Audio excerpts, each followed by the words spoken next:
most people, when they think of MasterCard, probably think of a card in their wallet. Right.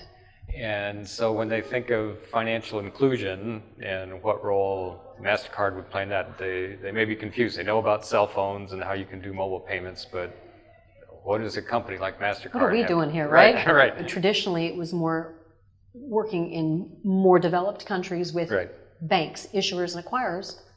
I'd say over the course of the past 10 years, that model has been gradually evolving to not just be banks, to now include telcos, to include governments, post offices, merchants, as you know, who are all becoming part of the network. Ultimately, the way we think about financial inclusion is not just about access. It's not just about having a card or having an account. It's the ability to use it when you need it and when you want to. And without interoperability, you can't use it. And tell me about how this interoperability then makes it possible to deliver services more efficiently at less cost, that makes it possible to reach down farther in income levels. Because essentially you're not relying on any one entity to do all the heavy lifting, right? That's the simplest answer. You're allowed, everyone can do what they're good at doing. If a certain bank has a core competency in acquiring consumers and doing consumer marketing and figuring out how to tailor credit programs to their consumers, they focus on that.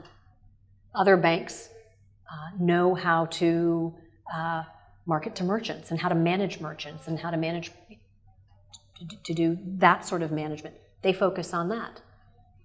A telco knows how to speak to its telco customers. They know how to add value. They can focus on that. And what we do is provide that connectivity between all those players. Tell me about a country where you're working where you're helping implement a system that actually reaches people in extreme poverty with financial services. One of the prime examples I'd talk about is in South Africa, where we are partnering with the Social Security Administration, SASSA, and we have issued about 1 out of every 3 adults in South Africa is a benefits recipient.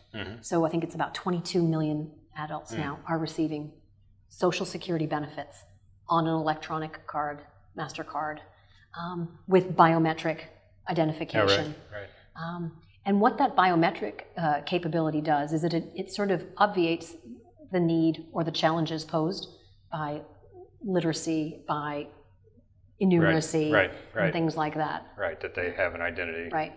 So that's a great example of work we're doing in financial inclusion. Perhaps one of the cases that we're sort of most proud of recently that just launched was a program in Nigeria to do a national ID.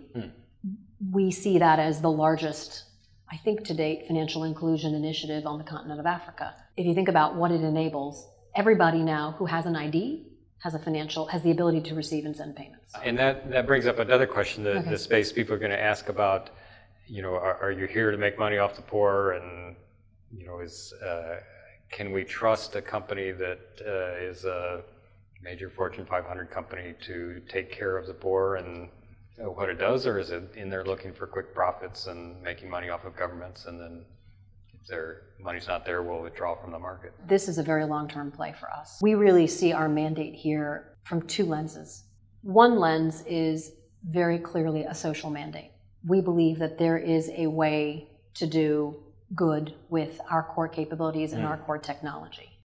I guess the way I'd put it is, we don't think it's an either or. I don't think you have to be, you know, you're either a good Samaritan and you give everything away for free, or you're an evil corporate and you rape and pillage.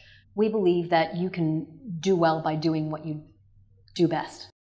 For us, it really is about that dual mandate. It's about how do we create real social impact through our core capability, which is financial inclusion.